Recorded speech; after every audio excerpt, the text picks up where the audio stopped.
Hi. So today I'm going to show you my game against Veselin Topalov from the team, actually European Cup. I was from 2015. I was playing for the Russian chess club. Topalov was playing for the favorite Sakar, Azerbaijani chess club, which was very strong. Well, many very top players, but we also had a good team. I think that we had Levon Aranyan on the second board and Alexander Grishuk on the third board. But still, just one small detail, for instance, that for Sakar, Hikaru Nakamura was on the third board. So you can imagine how strong was this team. And I think it was Topalov first, then second board was Caruana, third, yes, Nakamura, etc. Maybe even Vashila Graf was also playing. So very strong team. So it was a decisive match, and actually we managed to win it +1. I won this game, and Alexander Grishuk won against Fabiano Corana as well. So I think, that was. And then finally we won the European Cup. So it was a nice memory. Also, I remember actually it was a very good tournament for me. I was playing on the first board, and I started with 4 out of 4, and with quite some players. So I beat in a row Jan Nepomniachtchi, then Peter Swidler, then Veselin Topalov, and then Vasily Ivanchuk. So not bad actually. In general, I would say that I always enjoyed playing team events, and my best performances, starting with this famous 8.5 out of 9 in the Manila Olympiad 1992. So my best performances were very often in team events. I think there are two reasons.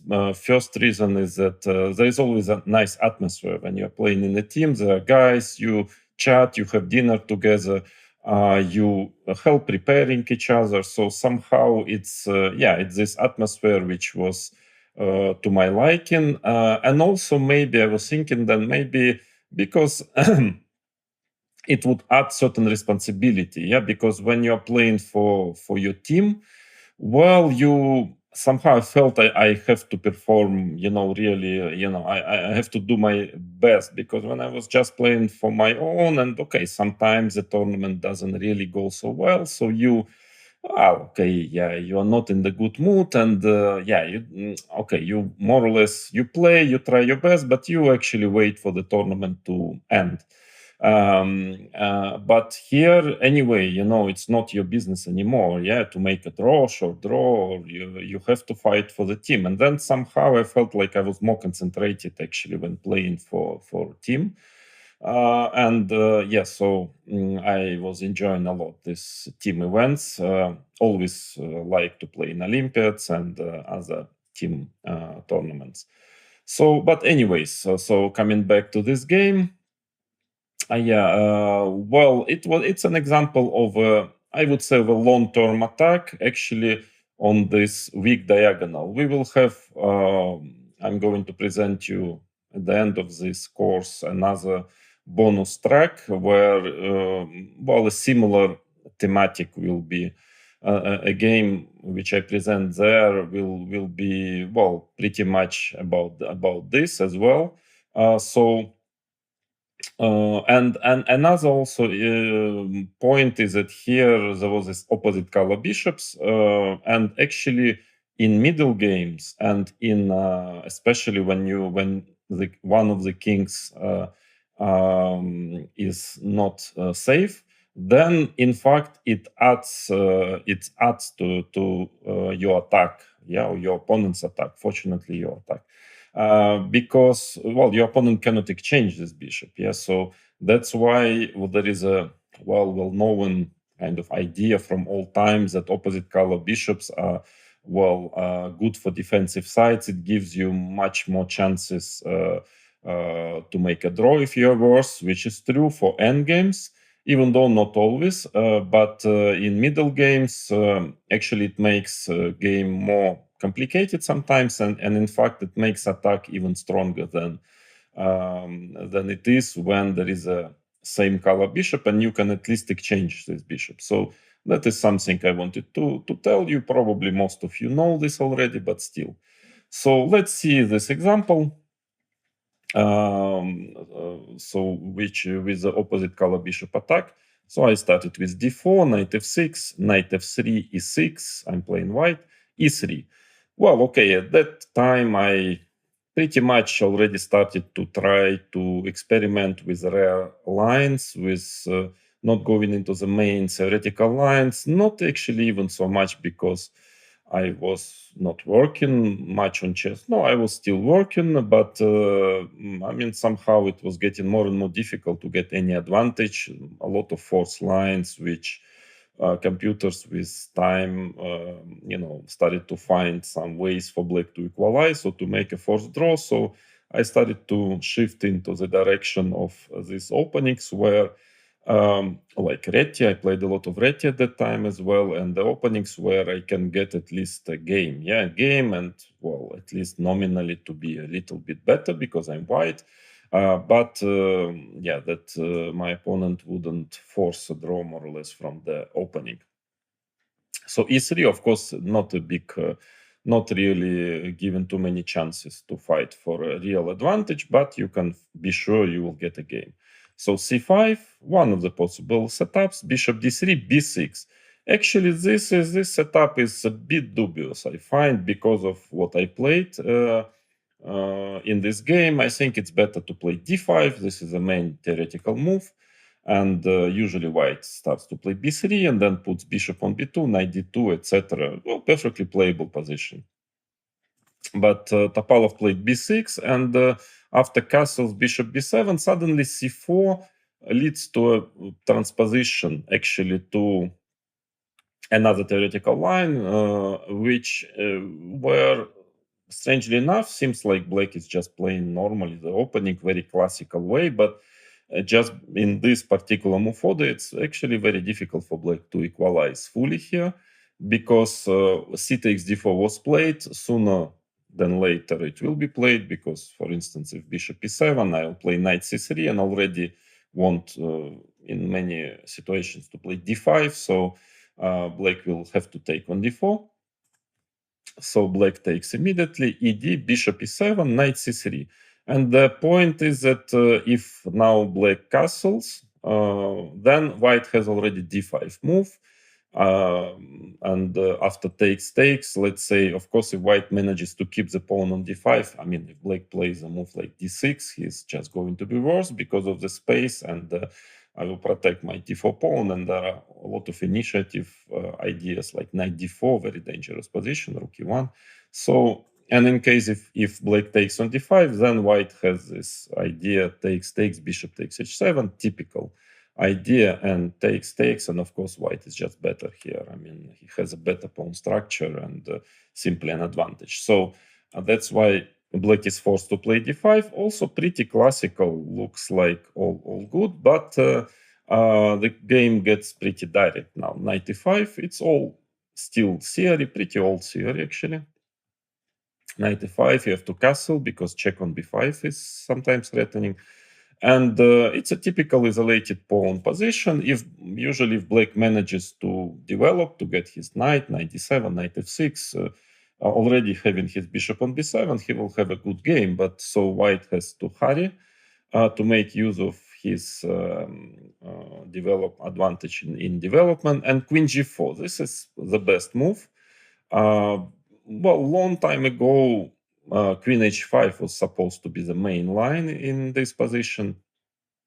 And in case of knight f6, queen h4, this will be a transposition. We will check this via the queen g4 move order. It seems to be in white's favor, this position. But and after g6, queen h3, for quite a long time, this position was considered to be dangerous for black.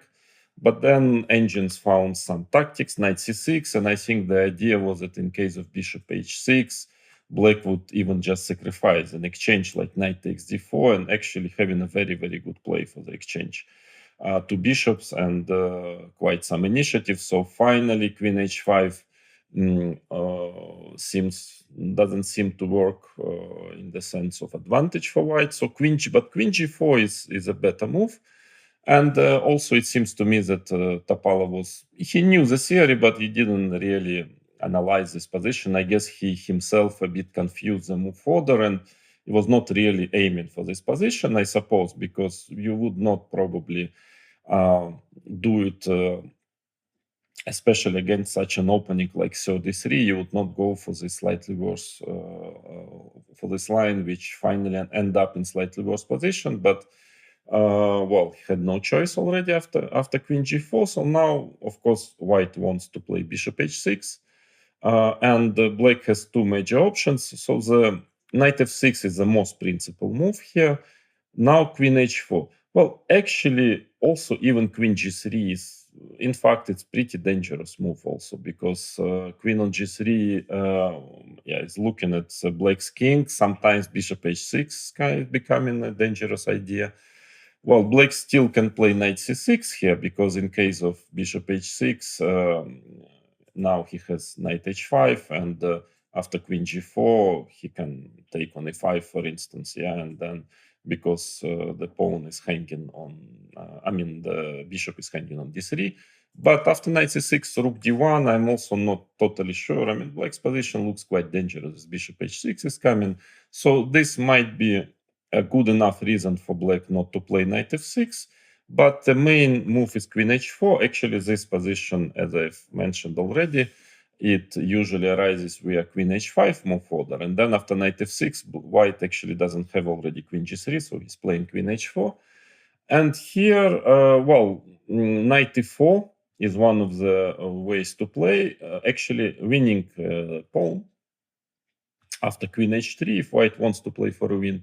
And queen takes d4, but after bishop f4, this position is, I don't know if the last word or what is the last verdict of the theory, but my feeling was that it's very dangerous, if not simply bad for black.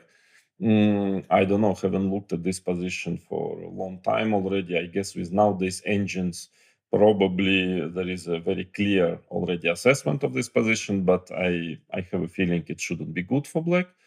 And then the knight c6, because, white wants bishop g5, actually. Black's position is pretty dangerous tactically. And here, bishop g5, and that's supposed to be better for white, because if you play, because bishop takes f6 is threatening, and if black is playing g6, the most logical move, this is a quite a well-known trap, which I think I first saw in some cheap book when I was 5 years old or 7 years old. I saw it somewhere that black looks very solid, everything's fine, but suddenly after bishop a6, actually white is just winning here, because at the end of the day, the knight on f6 is hanging. So this is not working. Therefore, after bishop g5, black's only chance is to play knight takes e5, which leads to, by force, after bishop f3, knight d3, bishop f6, knight d3, bishop takes e7, queen d7, take on f8, rook f8. Black has certain play for the exchange. It's not winning for white.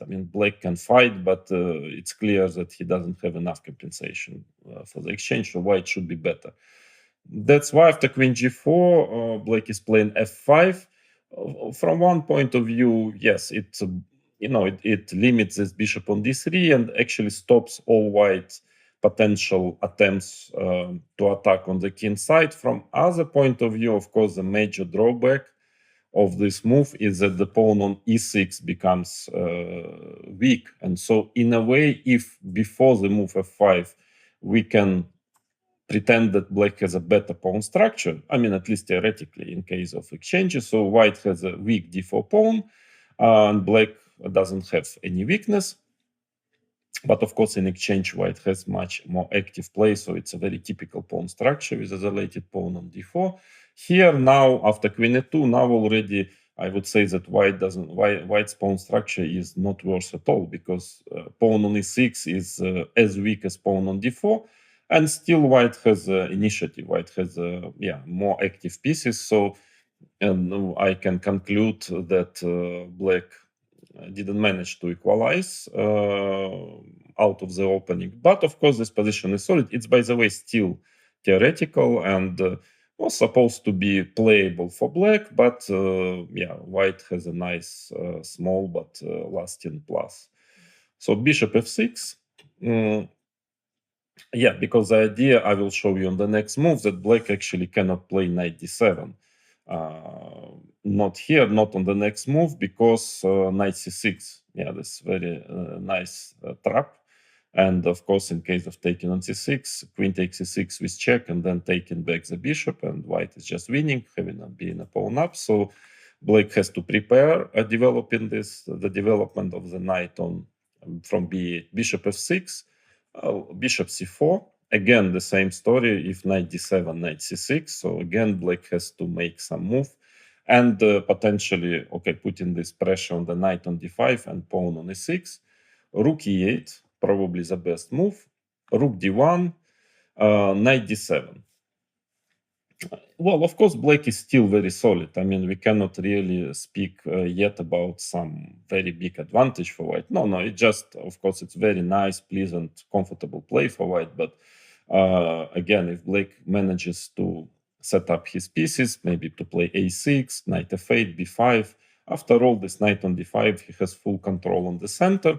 I mean, on this very important central square d5, and in a long run, he can actually equalize if white is not energetic enough in this position. And here, of course, white can simply play a move like bishop d2, being slightly better. But I found a certain, very direct idea, which required quite some calculation, but it seemed to end in a very promising situation with opposite color bishops, but black's king becoming weak.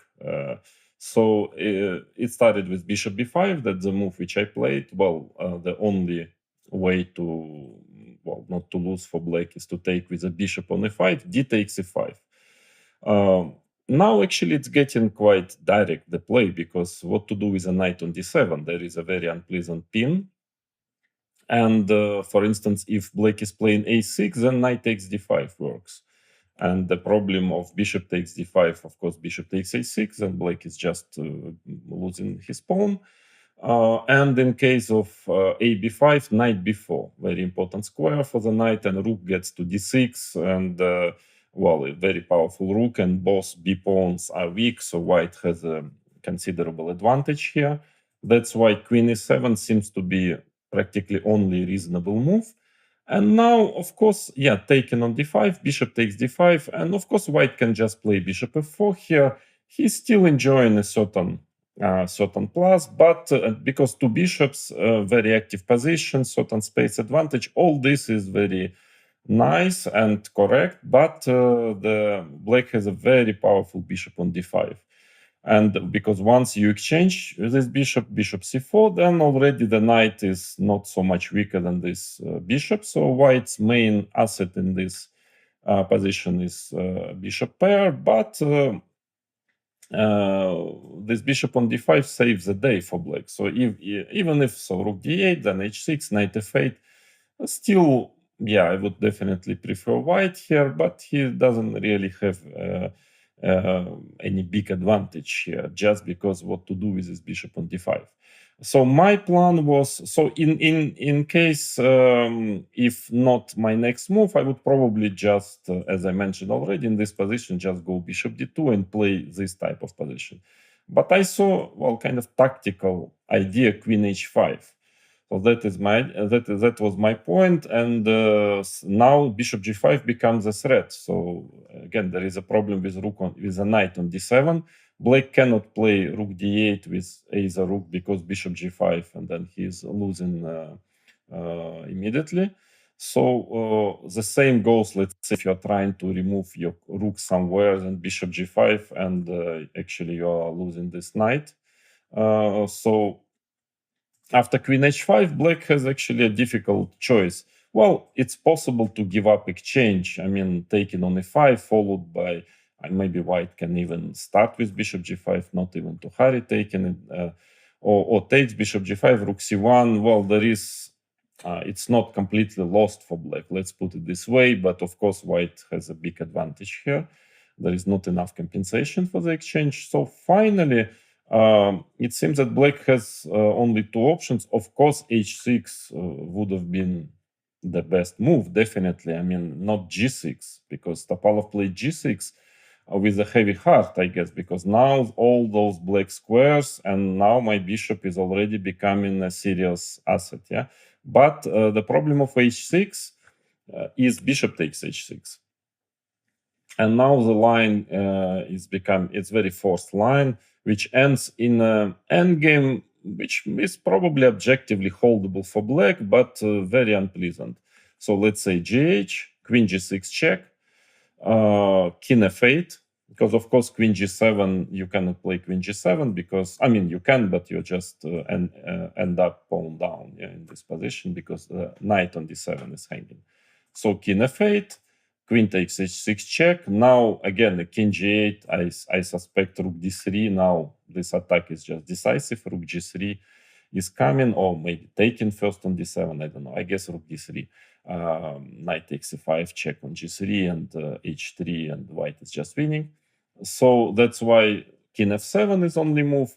And now actually bishop takes d7 is, well, winning the pawn, but here still very forced line, check on f6, takes, rook g8, intermediate move, let's say g3, king takes f6, and white is pawn up, but black is very active. Yeah, black has certain, I would say, compensation in more in the sense of good drawing chances. So I think here black is very close to make a draw because of his very active pieces. So my plan was to play rook takes d5. Of course, you see, yeah, it required quite some calculation, obviously, but that is top chess. Yeah, you have to calculate variations. So when you play against such opponents like Topalov. Rook takes d5, e takes d5, queen h7 check. Again, it gets very, very direct play. King f8. Black has only moves all the time. Queen takes f5 check, queen f7, bishop takes d7, exchange, rook takes e5, bishop d3, rook a8, king f1. So this position, actually, probably it is savable for black, but black has to do something very quickly because white has bishop and 2 pawns against rook, which is normally more or less equal material, but here he has 3 connected pass pawns. So of course, if white will start just pushing these pawns, if black cannot manage to stop it, well, the pawns will promote, and actually the bishop pawn on d5 is not that good because, I mean, not the most important pawn, because bishop on d3 is blocking this pawn. And also it doesn't, yeah, in a way it's closing this very important d line. So black rooks cannot really enter anywhere, do not have so much space, so much open lines to enter. So I'm in control everywhere. Starts to push pawns. Okay, maybe with the best play, black can save it. I mean, it's not so easy to promote those pawns, but still it's clear that black is fighting for a draw, and there is no guarantee. In a practical game, yeah, I understand that Topalov, I'm sure he have seen this line. It's very direct, but I don't think he wanted to go for such endgame. Yeah, and I'm not sure too many people would. So that's why there is no other way than to play g6 at the end of the day. So now, at least after queen g5, black is in time to kick this bishop a6. So that's why queen h6, rook ec8, bishop g5, queen f7. Now the pawn on e5 is weak. So, I mean, it's possible to play bishop f4, a6, bishop f1. Still, of course, let's say b5, b3. Of course, it's also, anyways, this is a better version than the similar position we had. We were checking earlier on when black had the pawn on g7, because with the pawn on g6, the king is, well, not going to feel safe for for a very long time. But black has the c line, again, this bishop on d5. So I think black's position is definitely playable, even though white has a comfortable plus here. But I had a different plan. I wanted to exchange the bishop on d7 and to play bishop f6. Because here, actually, white's attacking potential cannot be underestimated. In a way, it also reminds partly my game against Anish Giri from this course, where I had a similar type of attack, which is going slowly, not necessarily I'm having going to create soon mating threats, but the king is weak forever, and slowly but surely I'm trying to put more and more pressure on black's king. And of course, again, it's very difficult to play with black because one little inaccuracy, one mistake, and the mating attack starts. Yeah, so I believe, for example, here, if you just start your counterplay with a move like rook c2, it loses immediately because of rook takes d5. By the way, one of the very important ideas for white in this position to eliminate this bishop, tactical ideas, we will see it later in the game. E takes d5, queen d5, queen g7 mate, and now e6. And after queen c7, e7, because queen controls the c1 square, there is no mate, and queen g7 is coming, so white is just winning here. That's why black has to lose a tempi playing queen f7, because now, of course, rook d5 doesn't work anymore because the bishop is hanging on f6, so queen f7. And here, yes, of course, white has a completely safe position. I mean, he can always make a draw when he wants, if he wants just changing rooks. And even though black still has to fight for a draw there. Well, obviously, I was hoping for more. The question is here whether white should play slowly or start a very direct attack. In fact, what I played was quite good, actually, because I decided first to limit all possible. I wouldn't call it a counterplay, but to limit to take out some squares from black pieces first. But actually, for example, I thought that this fourth rank is very important here because, for instance, if I start immediately playing something like h4, rook c4, then because black wants to get his rook on g4, and in case of f3, rook c2, here actually my attack is not so strong. I really need, black wants to get the c line and so on. I need my rook somewhere on g3 to make h5 to make this attack work. Otherwise, without the rook somewhere here, I'm not going to mate black, because after h5, black can even take here already on h5. So that's why, I was thinking, calculating variations, couldn't really, I was not so clear, and my position is good, so I decided to play b3. Actually, a good logical move to take this, to get control on the c4 square, that rook can never really enter in the defense via the fourth rank. But actually, rook d3 was very strong. In fact, it required quite some calculation.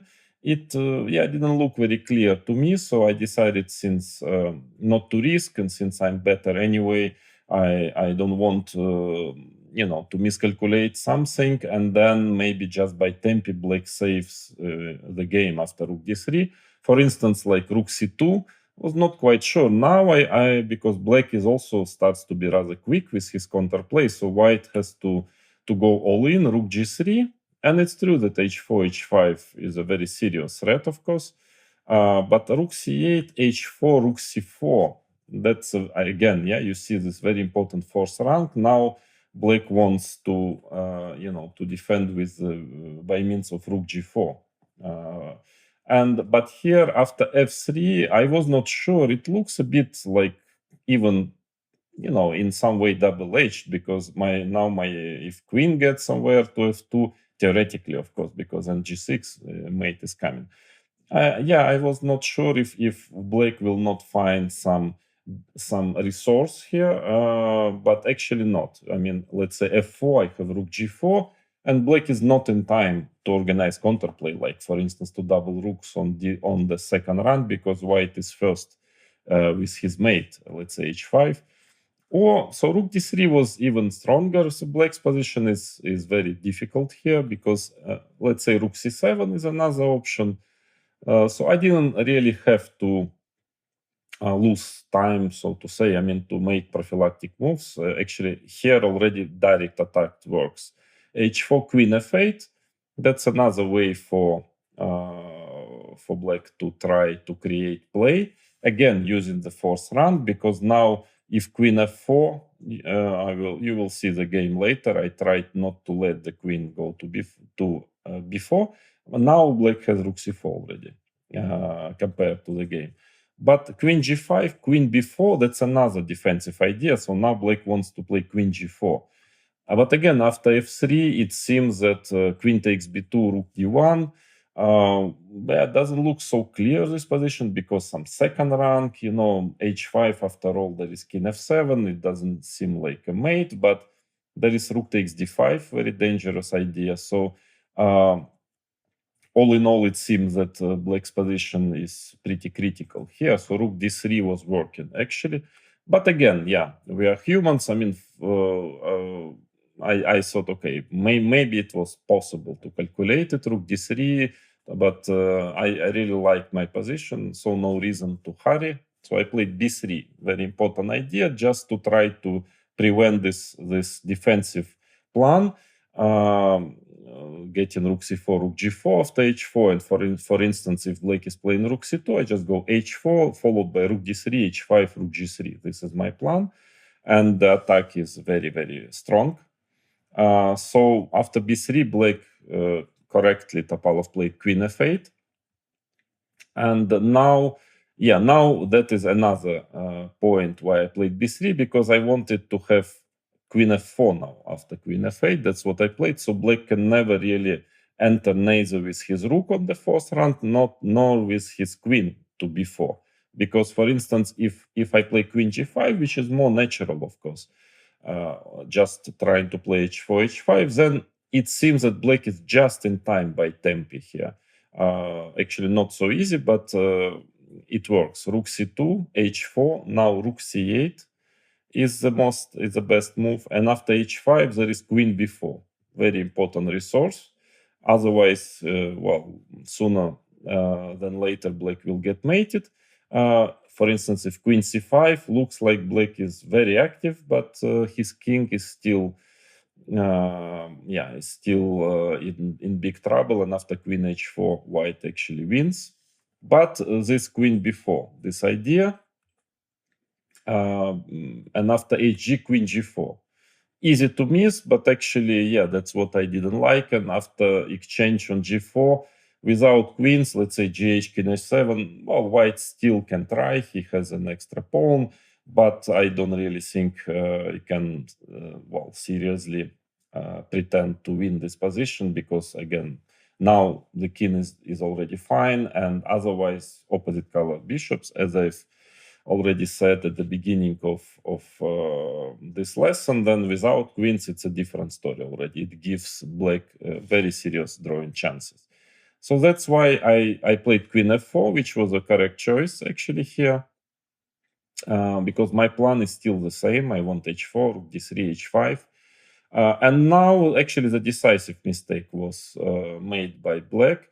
Not obvious at all, because I guess Veselin Topalov, he understood that in a long run his position is quite bad. Yeah, so he has to do something quick. That was his way of thinking, I suppose. And actually, I had the similar idea that if black doesn't manage to create some counterplay within next few moves, okay, white will slowly but surely mate black's king. So h4, rook d3, rook a d1, h5, and at some point rook takes d5. At some point the mate will come. So I also considered the move played in the game, rook c2, as the most logical move. But actually h6 was the best move, and after h6, It's still not easy for black, but there is at least not a direct way for white to create a mate in attack. For instance, in fact, it's possible even to play rook c1 because just to fight for the c line, because black probably has to do g5 now, queen d2. At least here, for instance, black can exchange a lot of pieces. I mean, both rooks. But after h4, it's still not clear if he will manage a draw. Even though, of course, without rooks, there are much more chances. I mean, quite considerable chances that black will manage a draw, because in general, this as opposite color bishops or opposite color bishops with queens, there are very, very significant drawing chances in such situations, even if you are just pawn down. And here the bishop on d5 is good, but still it's by no means easy for black to exchange queens. Of course, I'm not going to change queens in this position, so I'll probably going to be pawn up to pick up this pawn. Well, black can secure himself from a direct mate in attack, but still it will be a pawn, and I will fight for a win still. But that was not my plan. The plan was to play h4. And now very important, rook c5, a very important move, actually only move in this position, because, for instance, if black plays rook c2, then white simply having a crash in attack. Rook takes d5, e d5, rook d1. So I want to take on d5 to enter on the d line, because now you see the h6 pawn is hanging in some variations. And after queen c5, what else? Otherwise, my attack is unstoppable, just counter-attacking the pawn on f2, so white cannot take on h6, but white can play h5, and this is very painful for black, because if g pawn moves to g5, then f5 is hanging, and it seems that this position is well, pretty bad for black here. So, but after rook c5, because if before black has rook c4 with a tempi, and the idea to put rook on c5 is just to stop rook takes d5, that black can take with a rook, even though it looks very dangerous. For instance, rook d3, rook c8, rook d1, but engines manage somehow to keep it going, king h7, and it's not so easy for white also to create real threats here with a king on h7. So another point, yeah, this is very interesting position, just for general knowledge, understanding of chess. I mean, I can also place like this, so change rook, king h2, king h7, and even changing another pair of rooks. Actually, this position, strangely enough, because it looks really like black almost already solved all his problems, but it's not so easy, because in fact, the king is eternally weak, as I mentioned already. He cannot actually do anything, cannot play king g8, the pawn on h6 is hanging. So white would put the pawn on f3, and then black, once if white manages to enter somewhere on the 7-8 rank, it's going to be mate. So black actually has to be very careful to sometimes even some kind of zugzwangs are possible for black. So some possible variation like this, queen a5, queen f4. So now, for instance, if you just want to take, then queen b4, it's just mate. Queen enters on e7 and mate. So black is playing queen b5, for instance, f3. Black has absolutely nothing else than just to stay here and try not to let white queen enter. So let's say queen c1, queen c5, queen d2, queen a5, queen e2, then maybe king g3. At some point, I will try to push a b pawn and one day to enter via a6, b5 somewhere. I guess with a very precise play, black is holding here, but even this position, which seems like the best black can imagine, actually, even this position is not in, still draw is not guaranteed for black. I mean, too weak king. But of course, it was the best option.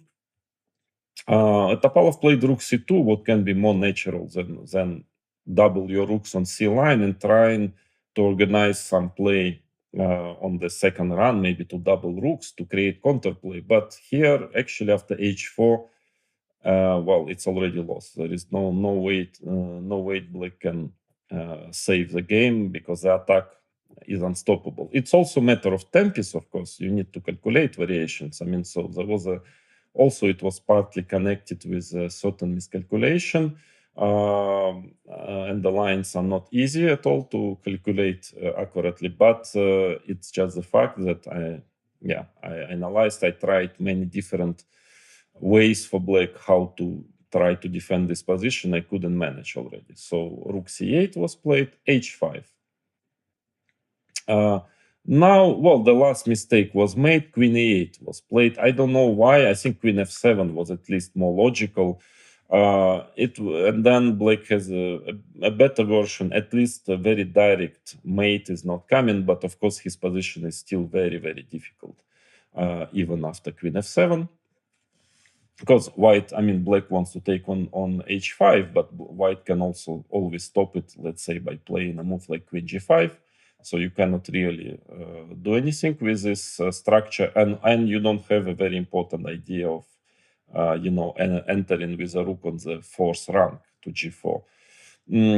Quite often white is threatening rook takes d5. So all in all, yeah, it's difficult sometimes to assess during a game when you play, where you have more chances to save the game or to stop the dangerous attack of your opponent. So I can understand this looks not so good. Nothing actually looks good. So, I mean, it's hard to understand why queen e8 actually is losing and queen f7 not, at least not immediately. But the most important, of course, is queen c5. And maybe actually that was the idea of Topalov. Maybe he wanted to try this to get, to get certain pressure on the f2 pawn, and then possibly to run away with the king somewhere. If he would have a chance to go king f7, e8, d7, and then to b7, he will be better. If you just now, let's say, remove this king from g8 to b7, it's black who is better. But of course, it's easier said than done. And here, black is just not in time. hg, queen h4, a very important resource. Now rook c7. I mean, strangely enough, there is no mate. Also, black wants to play rook h7. So it's a very, very direct line. And maybe only here when this position appeared on the board, because if queen h8 check, king f7, queen g7, then king e8. Okay, you take, king d7, and then king runs, and black, okay, f2 is hanging. Black has a very powerful counterplay. And maybe that's what Topalov was hoping for, but probably here he realized that rook takes d5 is the killer, is the winning move. Because what to do now? If e d5, quite beautiful variations. Queen h8 check, king f7, e6 check, king takes e6, rook e1 check. Black has only moves, king d6, and now actually the only move for white, but winning one is bishop d4. A very important move because queen takes f2 was threatening, attacking the queen, and black has to give up his queen, otherwise he will just get mated. For instance, queen b5, queen f6 check, king d7. This is nice, always to calculate such lines when you have check, and black has only one legal move.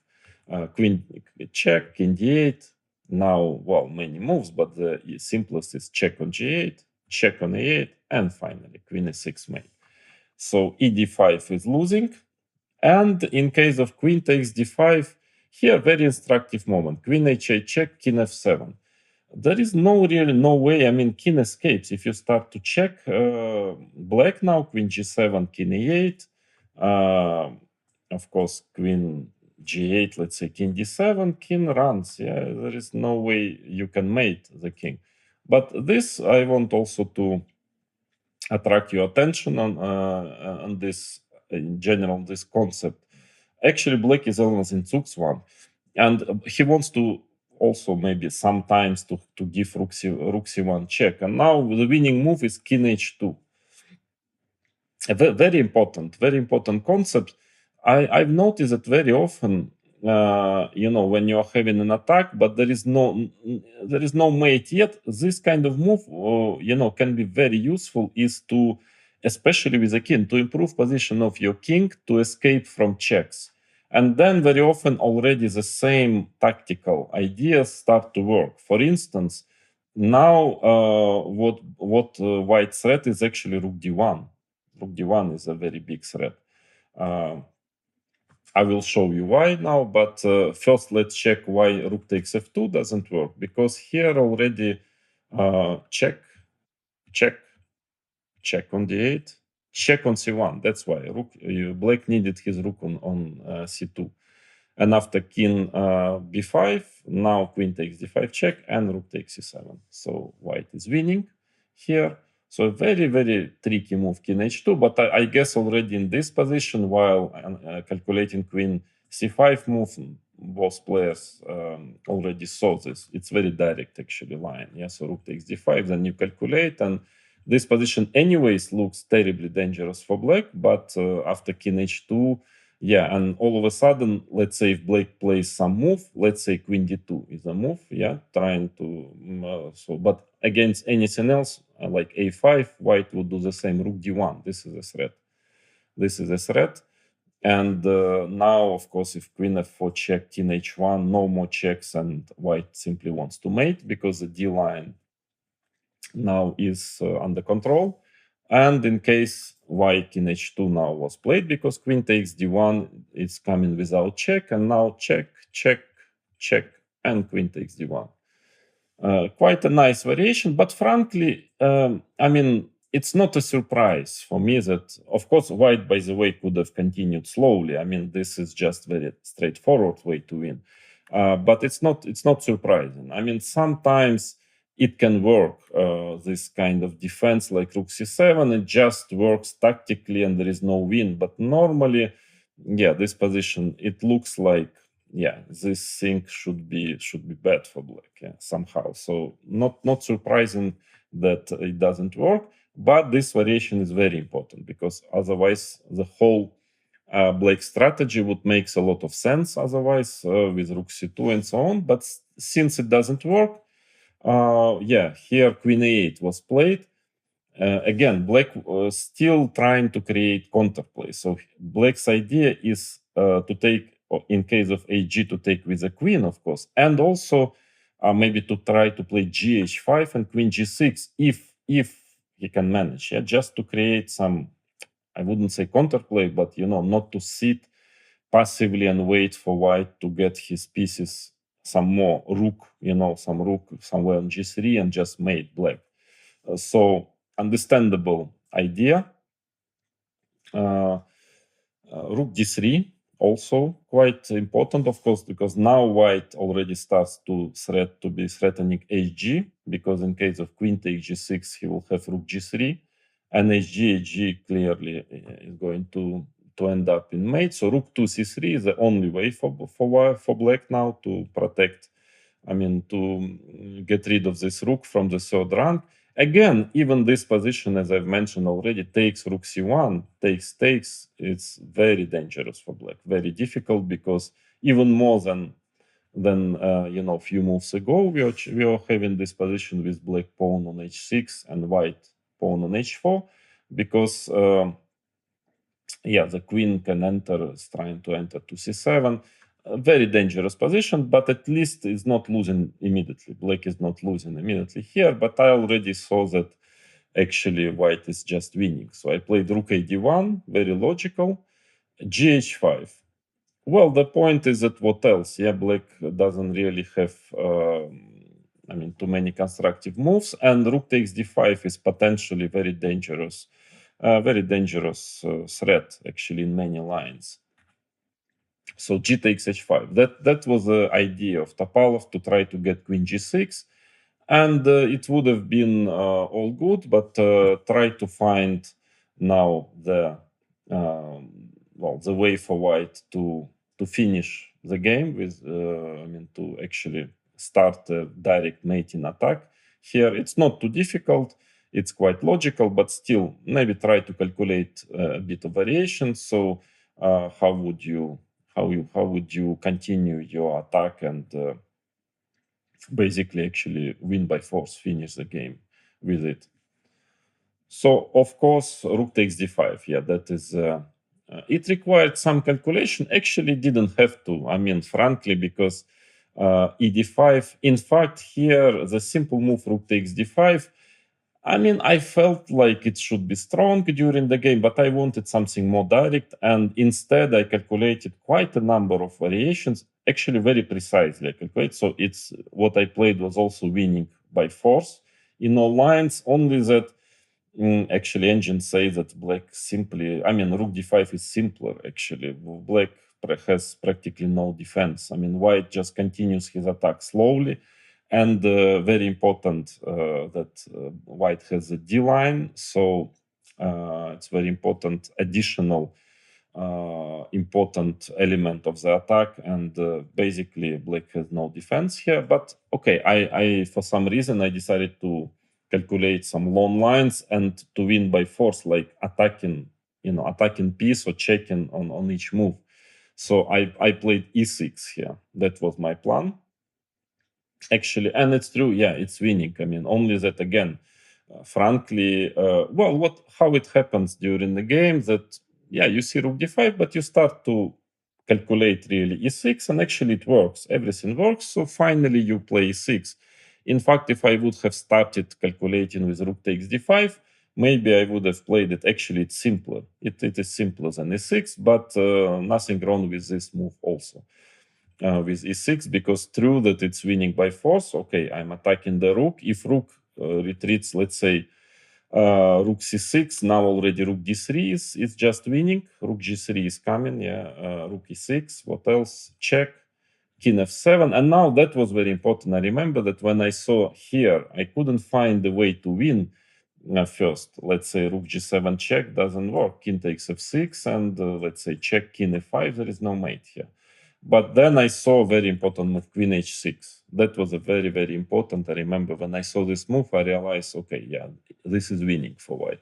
Queen h6, and now it's just rook g7 is threatening, and well, the attack is decisive. So let's say black can check on e1, but it will not help. King h2 and rook g7, black king is going to be mated very quickly here.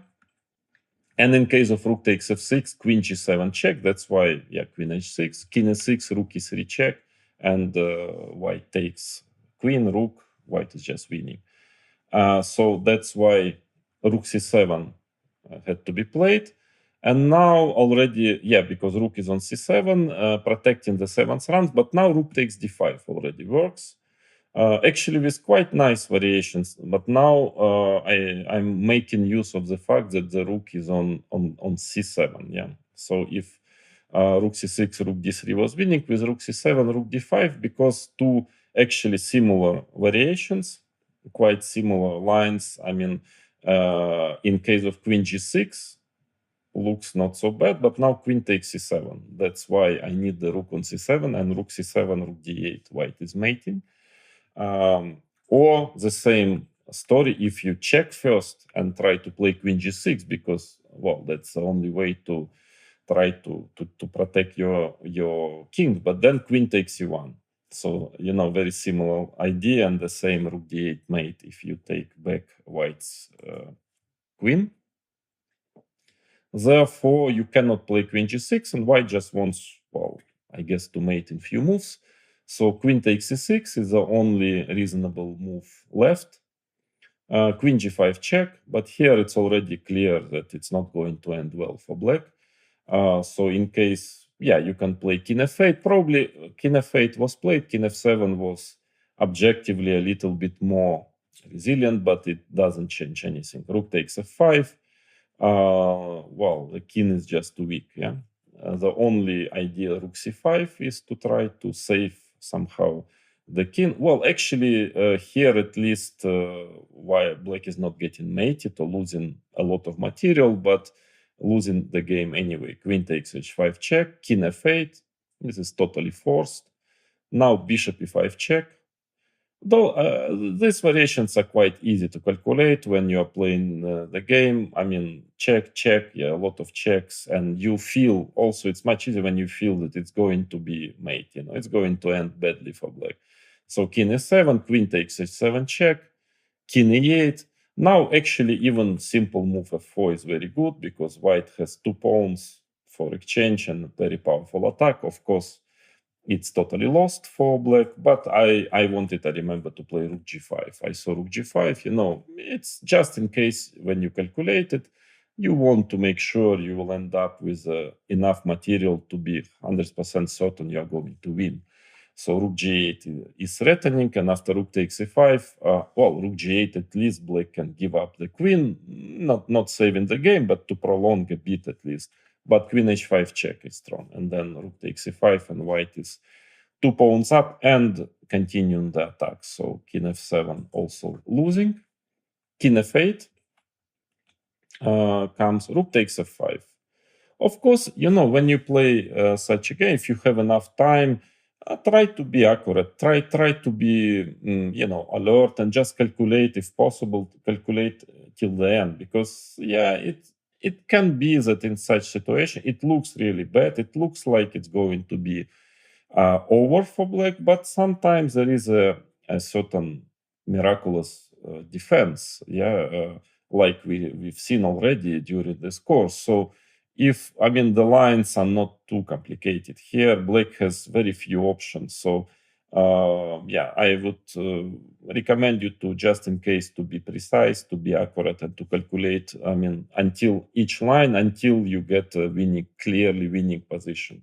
Like, for instance, after rook c5, black has this resource, bishop e7 check, king e8, and now, yes, computer says that this is winning immediately, but I remember, during the game that I saw that bishop takes e5, rook c5, queen h5. Okay, at minimum, I can take on c5 and be 2 pawns up, completely winning endgame. Okay, that's enough for me. So that's why Topalov played rook f7. But now it's simple. With a small kind of trick trying to save the unsavable. Queen h6 check. Of course, if king goes to g8, he gets mated with rook g5. So king a8 and rook e5, rook c6. Of course, the trick is that in case of rook e6, at least queen because the bishop is pinned, black takes back on f6, still has to fight for a draw, but with good chances. But of course, here, actually, queen g5 is winning, but the simplest is queen takes h5, because you cannot take the bishop on f6 because of 2 pins, the e-line pin and the diagonal pin. So finally, black is going to give up his queen, but white will keep the bishop on the board. So here Topalov resigned. Actually, was a very important game for me, because it was nice to win this event for our club, because we were not favorites. We were very strong, but still the club, Sokar Topalov club, was a favorite, and they won the previous one easily, the previous European team club championship, without almost any concurrence. So it was very nice. And also because the game not last, I would say, consideration was that Topalov is quite a principal opponent for me, let's put it this way. But also because the game actually was very good. I wouldn't say it was brilliant in the sense of effects, certain mating, certain sacrifices, not so much, but was a very clean game. Maybe the only small inaccuracy was this b3, that I could have probably started my attack immediately with rook d3. But even though everything else was played practically perfect, which is with me almost never happens, of course. So I think the quality of this game was high, and I decided to show you because it's a very typical way to attack with the opposite color bishops. That usually in a long run, in a long-term prospects of the side which is whose king is weak, is rather not very optimistic. You better try to avoid having weak king when queens are still on the board and the opposite color bishops there.